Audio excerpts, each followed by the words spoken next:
ابھی تک میں صدر تھا، اب شاعر کی حیثیت سے آپ کے سامنے ہوں. مجھے اے بابو بیٹھ جا بھیا، بیٹھ جا بابو. ہاں، یہ چند لوگ جو میرے سامنے ہیں یہ لاکھوں کروڑوں کی تعداد ہے، اس لیے کہ یہ شاعری کے لیے بیٹھے ہوئے ہیں، شعر سننے کے لیے بیٹھے. یہ کلیم قیصر کو سننے نہیں بیٹھے ہیں، یہ شعر سننے بیٹھے ہیں. اور شاعری کہیں سے بھی پھوٹ کے کرن نکل سکتی ہے. شاعری کی کوئی ضروری نہیں ہے کہ میں ہی اچھے شعر سنا سکتا ہوں. تمام شعراء کرام جو بیٹھے ہوئے ہیں کہیں سے بھی آپ کو اچھے شعر مل سکتے ہیں.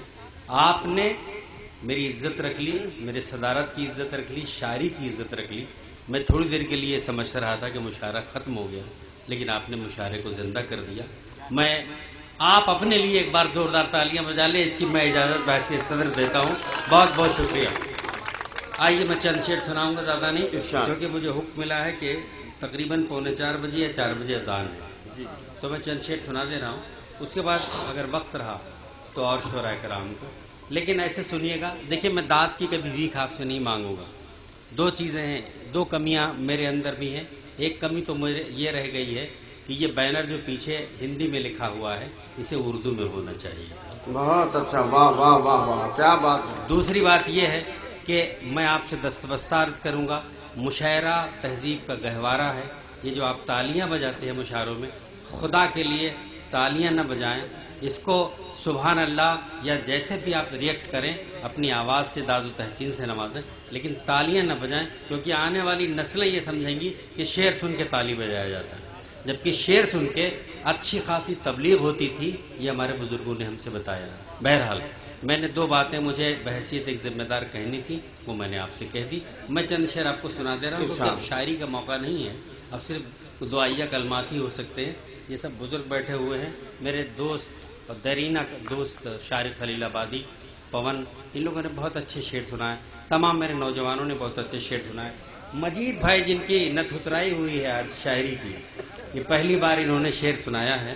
بہت پہلے مجھے شعر سنایا تھا، تو میں انہیں مبارکباد دیتا ہوں.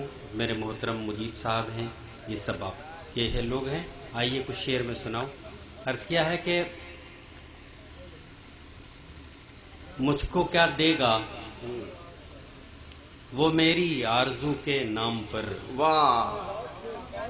مجھ کو کیا دے گا وہ میری آرزو کے نام پر، خود تیمم کر رہا ہے جو وضو کے نام پر. بہت اچھا بھائی، واہ واہ واہ واہ واہ. مجھ کو کیا دے گا، مجھ کو کیا دے گا وہ میری آرزو کے نام پر، مجھ کو کیا دے گا وہ میری آرزو کے نام پر، واہ.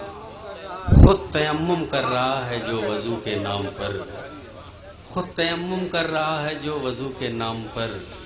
ایسی ہمدردی دکھائی اس نے ایک دن جوش میں، ایسی ہمدردی دکھائی اس نے ایک دن جوش میں، میرا دامن چاک کر ڈالا رفو. بہت اچھا، واہ واہ واہ واہ. ایسی ہمدردی دکھائی اس نے ایک دن جوش میں، میرا دامن چاک کر ڈالا رفو کے نام پر، خود تیمم کر رہا ہے جو وضو کے نام پر.